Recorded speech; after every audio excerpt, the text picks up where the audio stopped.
Ya, shalom dan puji Tuhan, karena Tuhan itu baik, yang memelihara kita sampai hari ini. Itu semua karena anugerah Tuhan. Marilah kita terus bersyukur atas kebaikan Tuhan. Dan kita juga bersyukur kesempatan ini, di mana kita boleh mendengar firman Tuhan sekali lagi. Marilah kita menghargai kesempatan ini, sebab kesempatan ini adalah kesempatan yang dari Tuhan untuk kita semua.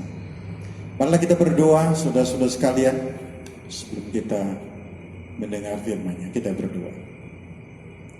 Bapa di surga, Bapa yang baik, Bapa yang kami sembah dalam nama Tuhan kami Yesus Kristus. Kami bersyukur Tuhan sebab Engkau baik.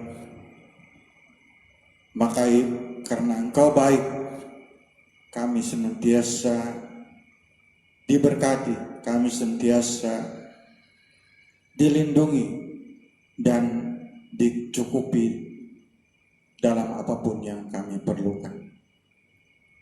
Saat ini Tuhan, kami bersyukur kesempatan boleh mendengar firman Tuhan. Sekali lagi kami mohon pertolongan Roh Kudus untuk menolong kami semua mengerti firman-Mu, mengimani firman-Mu, melakukan firman-Mu. Di dalam nama Yesus kami berdoa. Amin. Saudara-saudara sekalian, mari kita melihat pembacaan firman Tuhan pagi hari ini. Diambil dari Mazmur 23 ayat 1 sampai ayat yang ke-6. Mazmur 23 ayat 1 sampai 6. Saya baca Mazmur Daud. Tuhan adalah gembalaku, takkan kekurangan aku. Ia membaringkan aku di padang yang berumput hijau. Ia membimbing aku ke air yang tenang. Ia menyegarkan jiwaku. Ia menuntun aku di jalan yang benar oleh karena namanya. Sekalipun aku berjalan dalam lembah kekelaman, aku tidak takut bahaya sebab Engkau besertaku, gadamu dan tongkatmu, itulah yang menghibur aku. Engkau menyediakan hidangan bagiku di hadapan lawanku, Engkau mengurapi kepalaku dengan minyak, pialaku penuh melimpah.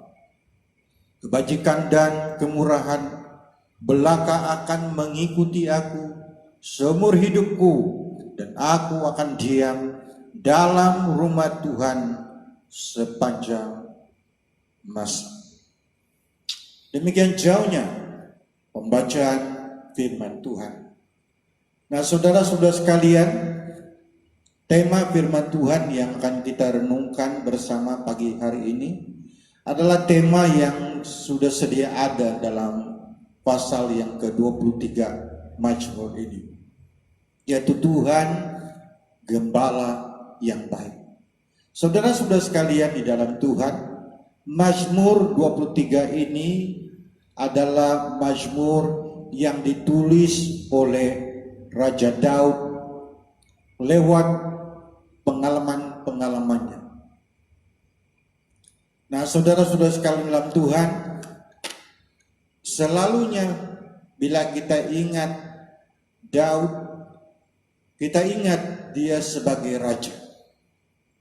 Dan bila kita ingat dia sebagai raja, maka pasti kita juga mengingat dia sebagai orang yang hidup senang, hidup mewah, karena dia seorang raja.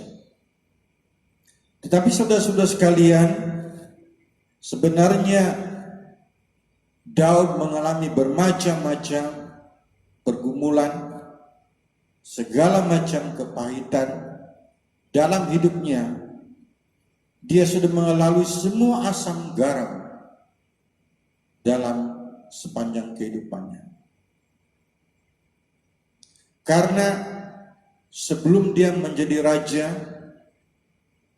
dia adalah seorang anak kecil remaja yang bekerja sebagai peternak domba.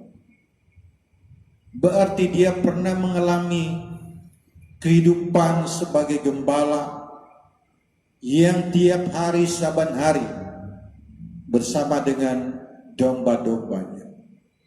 Dan sebagai domba itu bukan mudah, karena kita juga tahu Daud pernah berhadapan dengan binatang-binatang buas dan dia menghadapinya, mendepaninya, membunuhnya, baik itu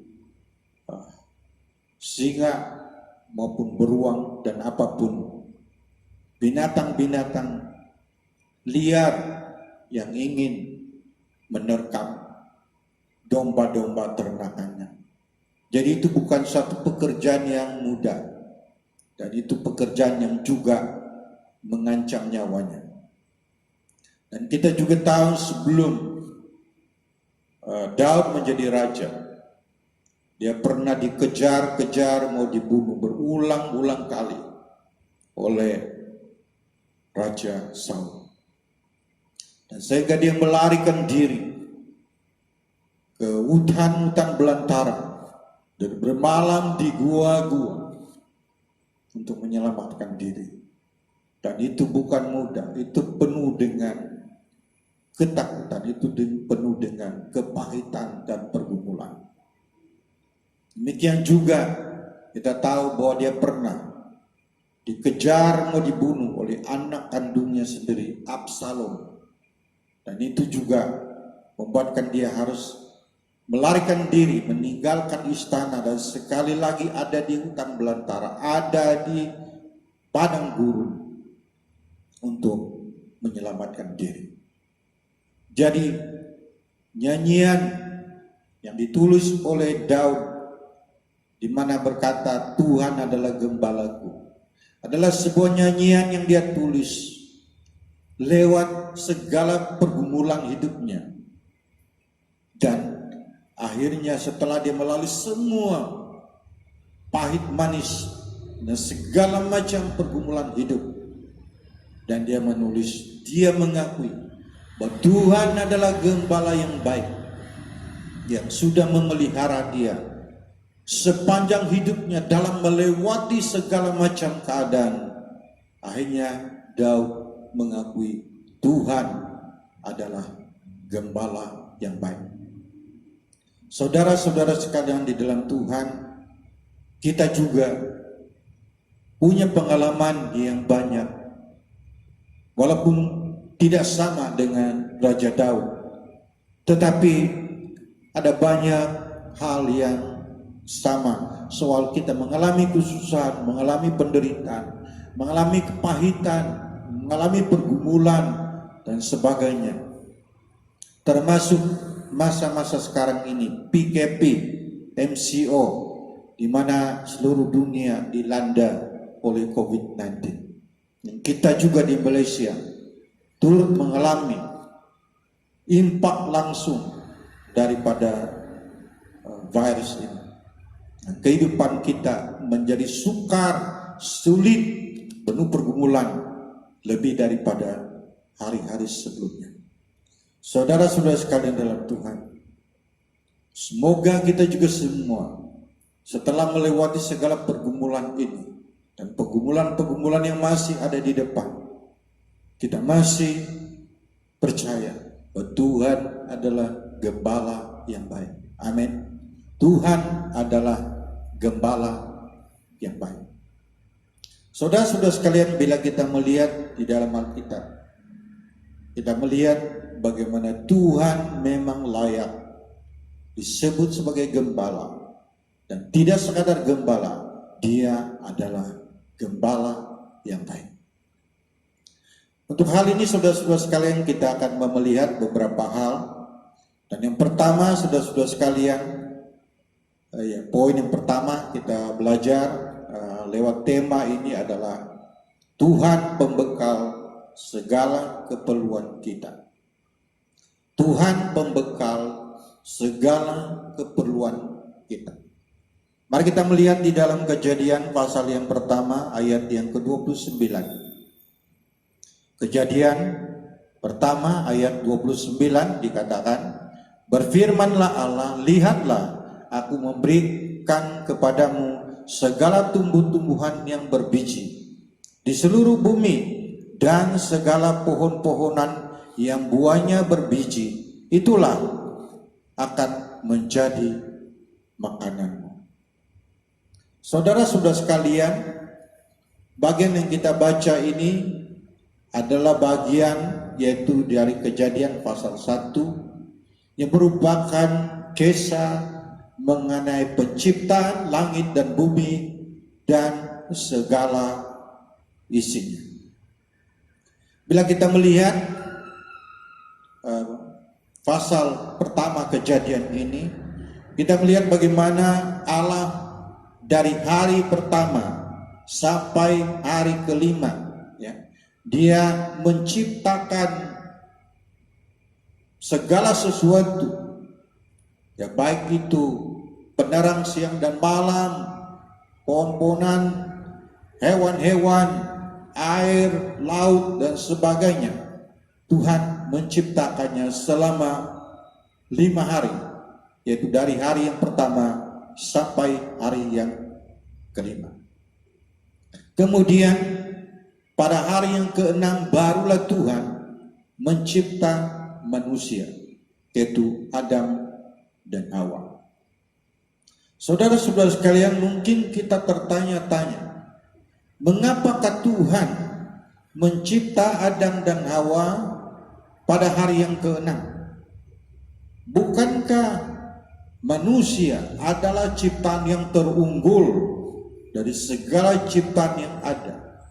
Mengapa manusia yang merupakan ciptaan yang terunggul itu tidak diciptakan lebih awal dari semua ciptaan untuk menyatakan keunggulan manusia itu? Saudara-saudara sekalian, Tuhan sengaja menciptakan manusia pada hari yang ke-6. Kenapa? Sebab dari hari yang pertama sampai hari ke-6 Allah menciptakan segala sesuatu yang diperlukan oleh manusia. Tuhan menciptakan segala sesuatu yang diperlukan oleh manusia, baik matahari dan bulan, baik siang dan malam, baik air, baik daratan, baik tumbuh-tumbuhan, baik hewan-hewan, dan segala macam. Semuanya itu Tuhan ciptakan lebih dahulu, karena Tuhan tahu bahwa manusia memerlukan semuanya itu.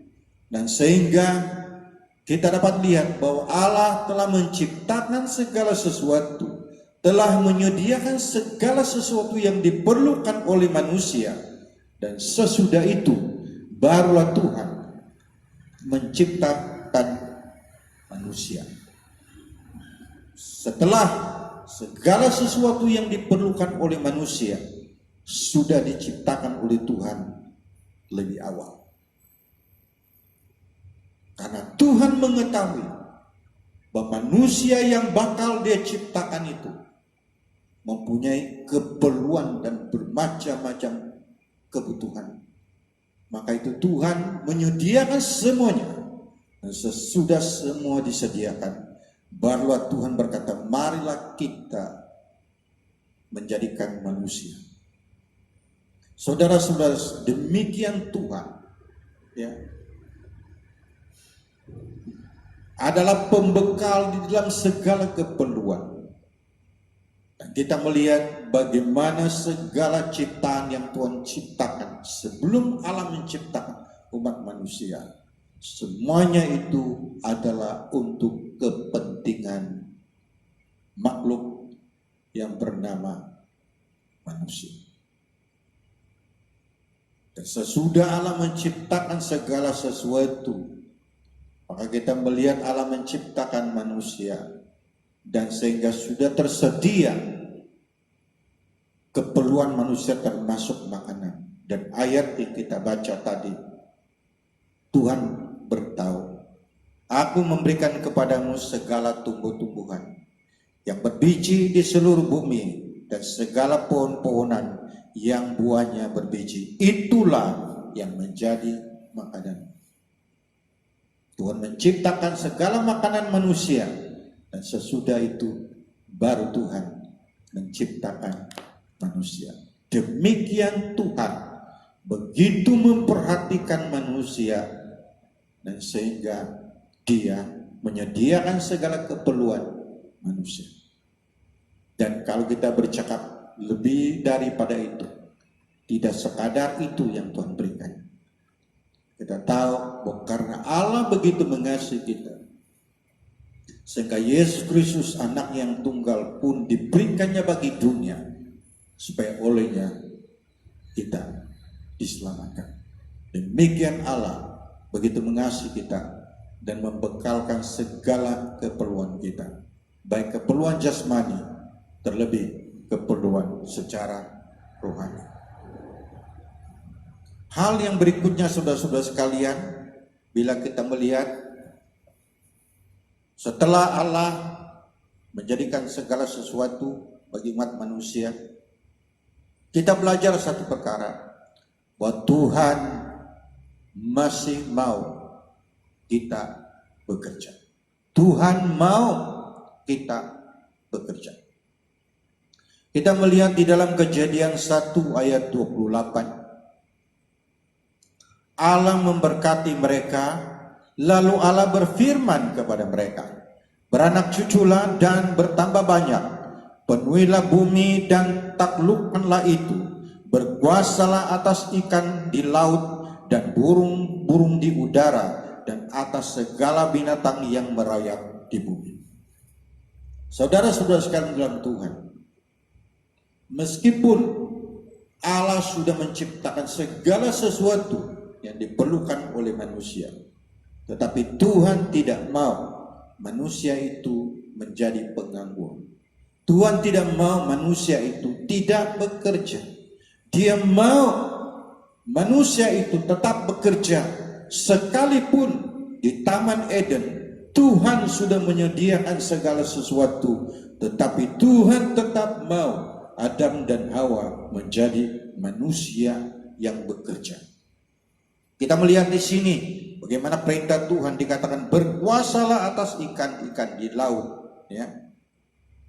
Taklukkanlah itu, dan semuanya itu termasuk pekerjaan untuk menakluki, ya, berkuasa atas ikan-ikan, burung-burung, binatang-binatang merayap. Itu merupakan sejenis pekerjaan, ya. Itu berarti Tuhan mau supaya Taman Eden itu diurus dengan baik, dan itu adalah pekerjaan. Kita melihat bagaimana sekali lagi kita belajar Allah menciptakan segala sesuatu yang diperlukan oleh Adam dan Hawa. Semua sudah ada, tetapi Tuhan tetap mau Adam dan Hawa bekerja. Demikian Allah mau kita menjadi manusia, makhluk-makhluk yang bekerja.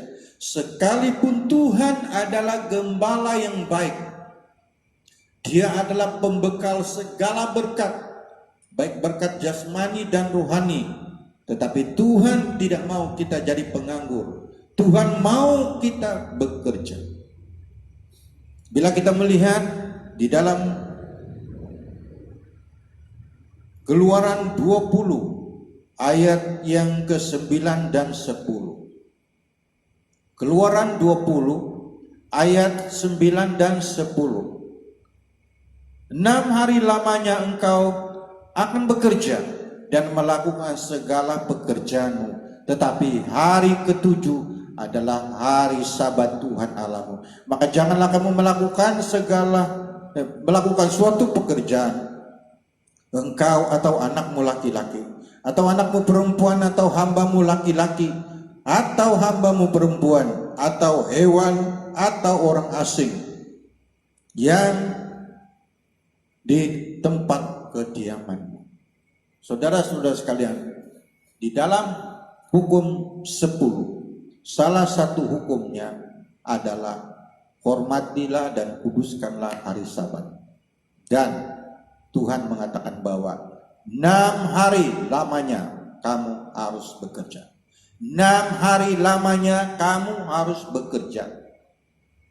Tapi pada hari Sabat kamu jangan bekerja. Itu adalah hari kudusnya Tuhan, hari untuk beribadah kepada Tuhan.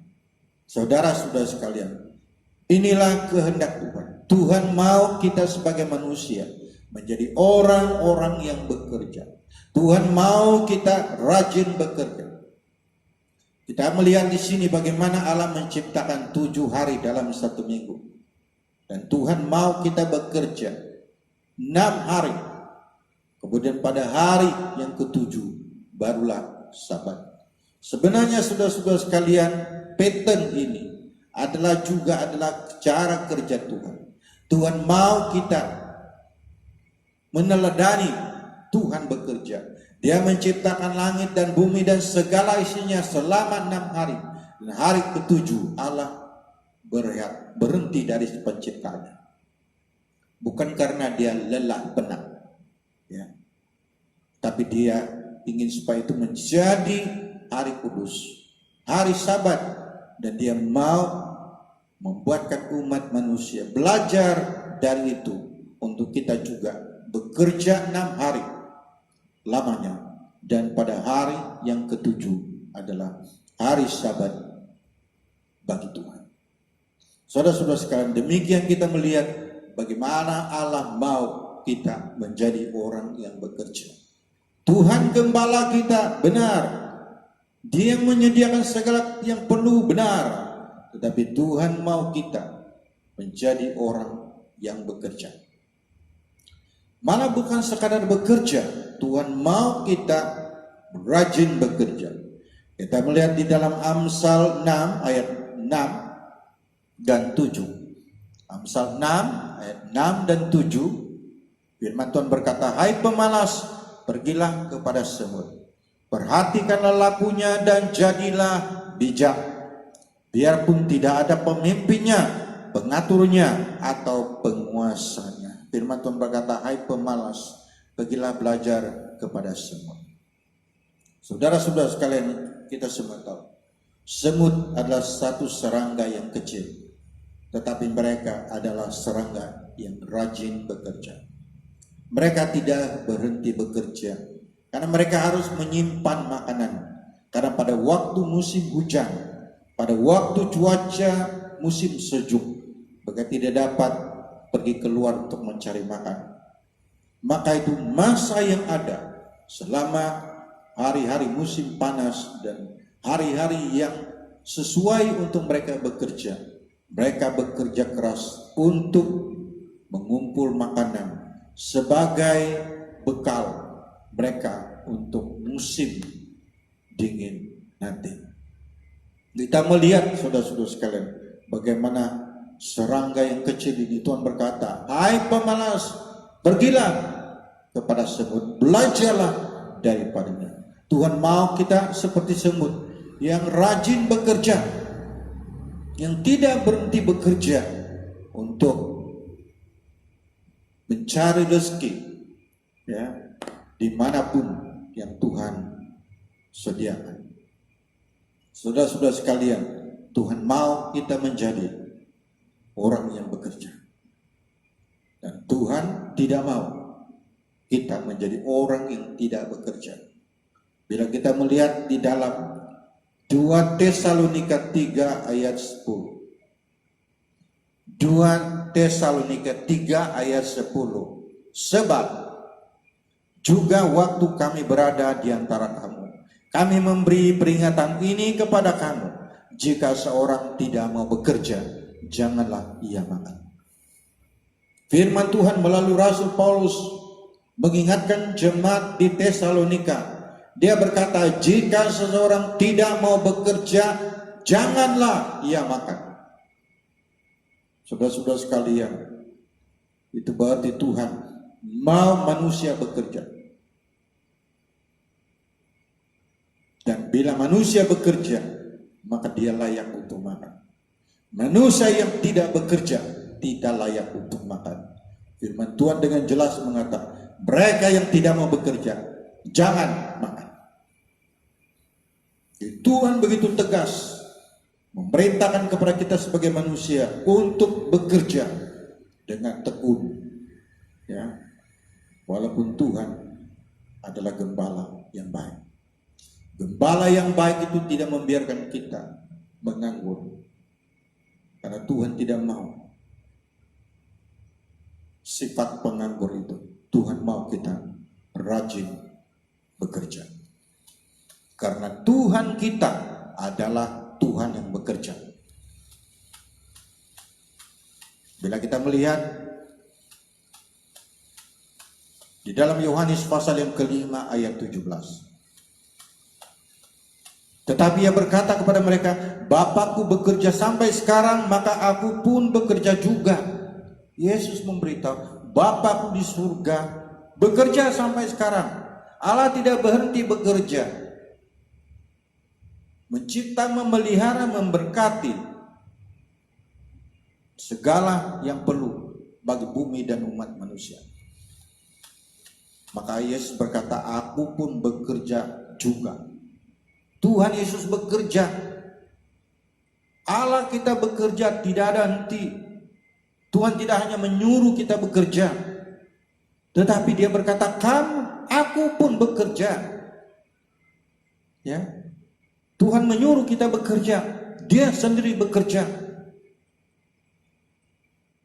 Dan saya percaya gambar yang Tuhan letakkan pada manusia, salah satunya ialah Allah itu bekerja, kita juga bekerja. Bila kita bekerja, gambar Allah yang bekerja itu ada di dalam kita. Malah di dalam Yohanes pasal yang keempat ayat 34, Yesus berkata, makananku ialah melakukan kehendak dia yang mengutus aku. Makananku ialah melakukan kehendak dia yang mengutus aku dan menyelesaikan pekerjaannya. Ya. Jadi bagi Yesus melakukan pekerjaan Bapa itu sama seperti makanan. Satu keharusan, suatu yang tidak dapat ditunda-tunda. Demikian juga bagi kita. Biarlah bekerja itu merupakan satu keharusan bagi kita, sebab Tuhan mau kita bekerja. Hal yang ketiga, saudara-saudara sekalian, kita sudah belajar bahwa Allah membekal segala keperluan. Dia gembala, dia membekal segala keperluan kita. Hal kedua, Tuhan mau kita bekerja. Hal yang ketiga, Tuhan mau kita bergantung sepenuh padanya. Ada banyak orang bekerja, tetapi tidak bergantung pada Tuhan. Ini juga Tuhan tidak mau.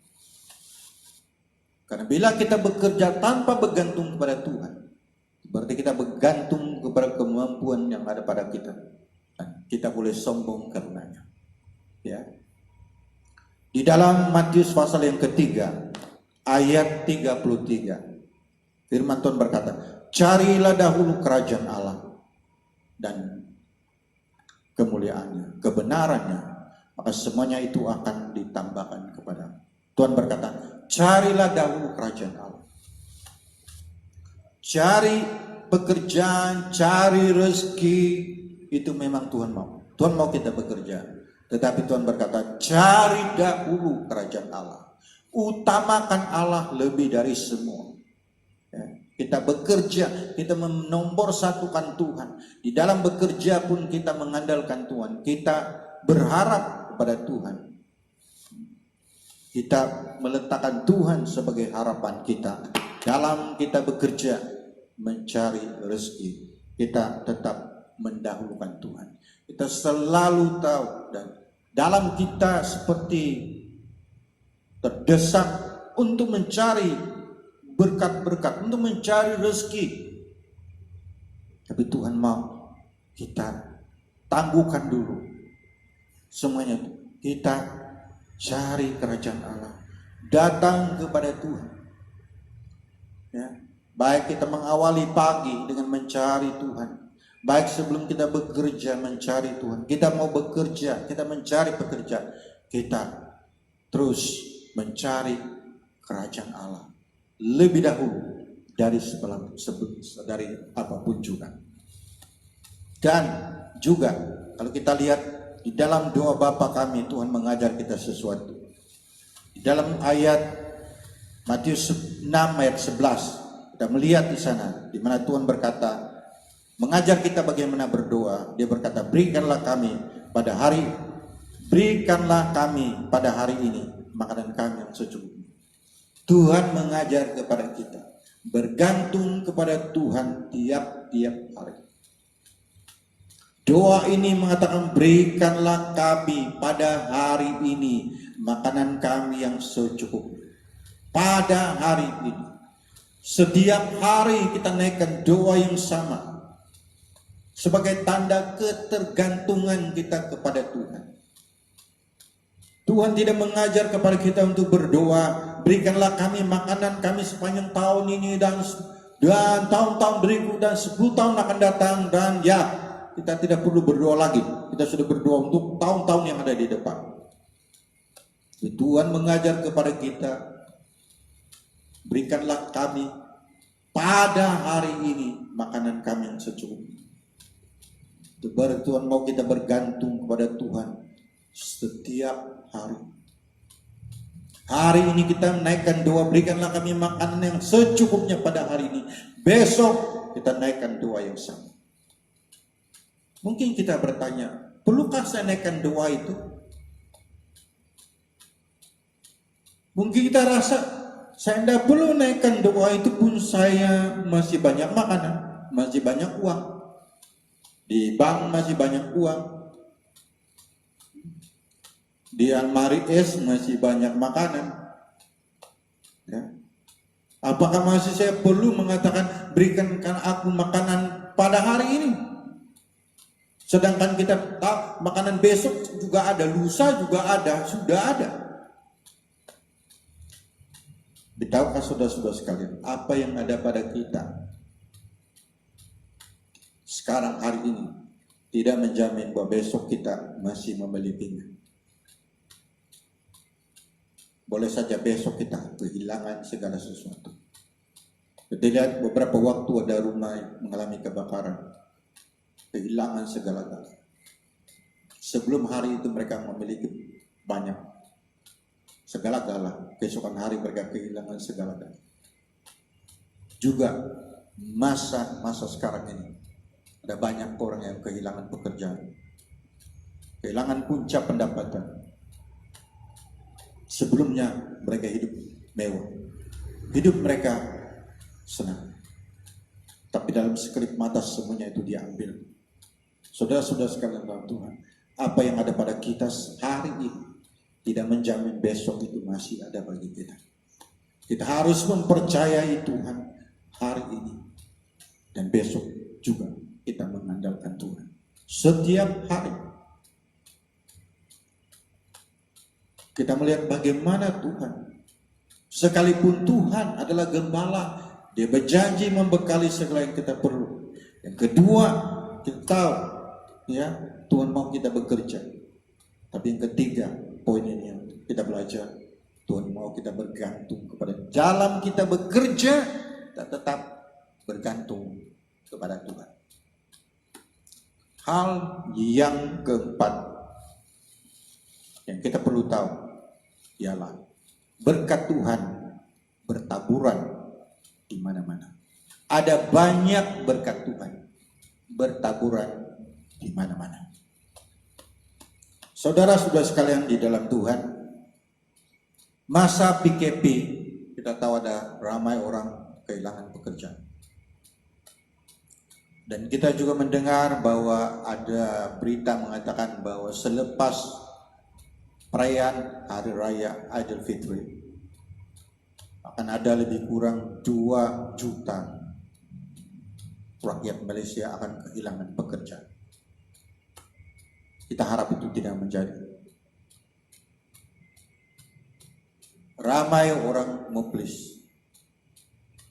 Ini yang terjadi. Bukan saja di Malaysia, di banyak negara.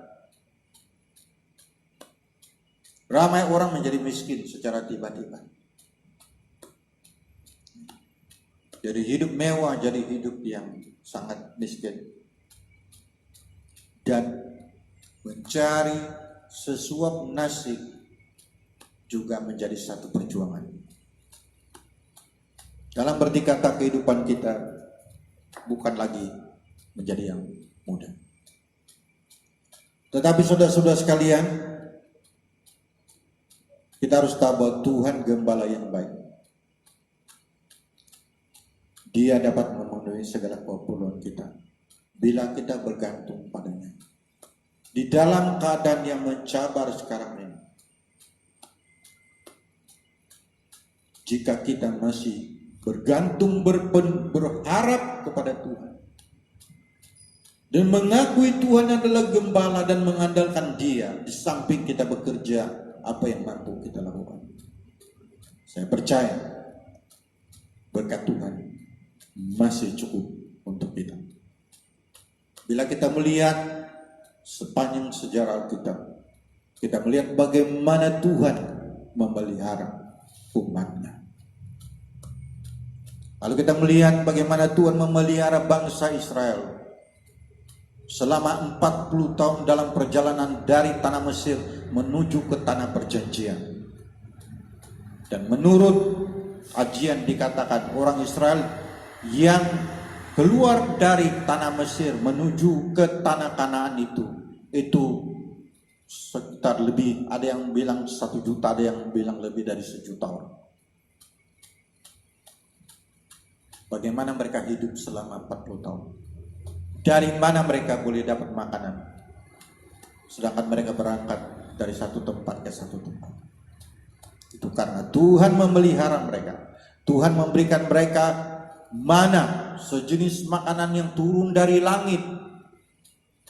Kemudian Tuhan juga memberikan mereka burung puyuh sebagai daging untuk dimakan oleh bangsa Israel selama 40 tahun di padang gurun. Tuhan mampu menjaga umatnya. Tuhan mampu memelihara engkau. Tuhan mampu mencukupi engkau di tengah-tengah kekurangan. Tuhan tidak kehabisan cara untuk memberkati kita. Malah bukan saja Tuhan memelihara bangsa Israel sepanjang dalam perjalanan.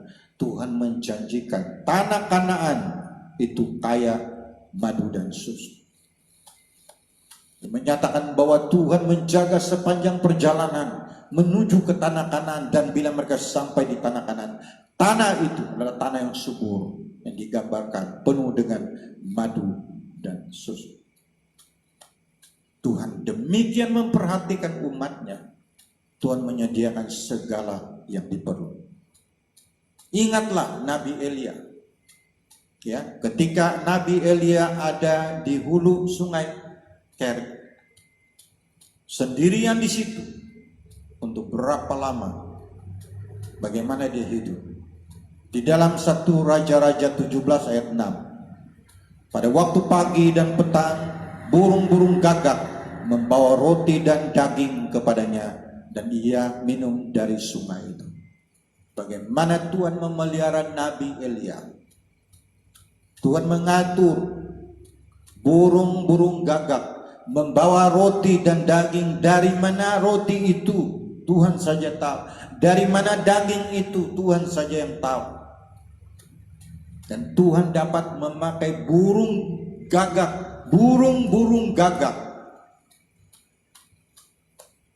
ya, membawa roti dan daging. Burung gagak ini bukan burung gagak biasa. Mana ada burung gagak mengantar roti dengan daging? Di tengah jalan dia sudah habis makan. Tetapi Tuhan punya cara yang luar biasa untuk menjaga umatnya yang percaya, yang mengandalkan Dia. Dan termasuk saya dan Anda, Tuhan mampu memelihara Anda. Tuhan mampu memelihara kita. Dalam kesulitan apapun, dalam pergumulan apapun, Tuhan mampu memelihara kita dan mencukupi segala apapun yang kita perlukan. Ingatlah seorang janda yang dikatakan di dalam 1 Raja-Raja 17 ayat 14, yang hanya ada sedikit minyak dan hanya ada sedikit tepung sebagai bahan yang terakhir, makanan yang terakhir. Siapa yang tahu mereka tinggal ada minyak sedikit dan tepung sedikit? Siapa yang tahu? Tuhan tahu, dan Tuhan tidak sekadar tahu. Dia mengutus hambanya Elia pergi ke rumah orang ini dan membekali dia minyak dan anggur, minyak dan tepung, tidak habis-habis, karena Tuhan membekali segala keperluannya. Saudara-saudara sekalian dalam Tuhan, saya percaya Tuhan sudah menyediakan banyak berkat.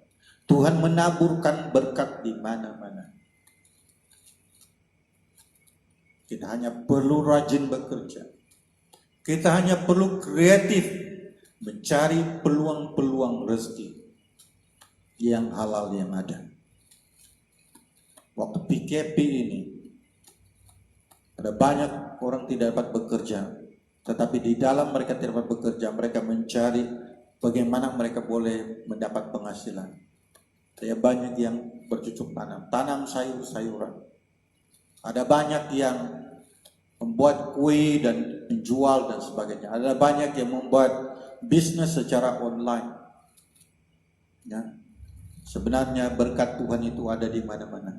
Tuhan sudah menabur segala berkatnya di mana-mana. Saudara-saudara sekalian, tahukah kita di tempat pembuangan sampah ada banyak orang yang tunggu. Lori-lori yang membawa sampah di sana, mereka sedang tunggu. Mereka akan bongkar sampah-sampah itu. Bagi kita sampah itu kotor, sampah itu buangan, tiada nilai. Bagi mereka, mereka tahu ada banyak uang di situ. Bukan dalam bentuk uang, tapi boleh menjadi uang. Ya. Mereka kumpul benda-benda yang berharga yang menurut kita tidak ada. Mereka melihat di situ juga berkat Tuhan ada.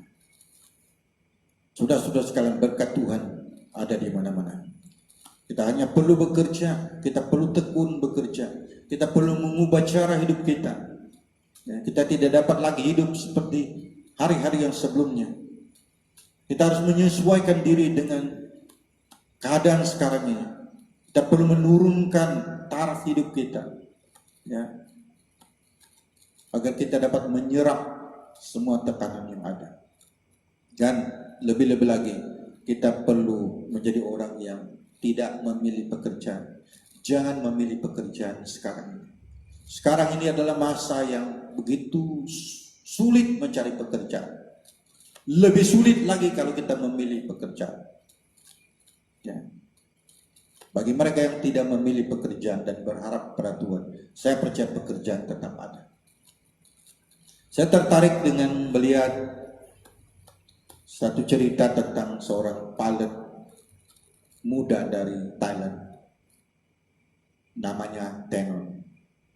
Dia adalah pilot, tapi waktu PKP ini, karena COVID-19 ini, semua penerbangan dihentikan. Bagaimana dia sanggup untuk mencari rezeki? Dia menjadi orang yang menghantar makanan, food grade, untuk hidup. Dia bekerja apapun kerja, yang penting halal. Jangan pilih pekerjaan. Dalam situasi sekarang, kita perlu berjuang untuk survive. Tetapi kita bersyukur Tuhan ada. Dalam kita bekerja semampu kita, Tuhan memberkati kita secukupnya. Tuhan memberkati kita. Ingatlah, Tuhan adalah gembala kita. Tuhan adalah gembalamu. Tuhan adalah gembalamu. Terpujilah nama Tuhan.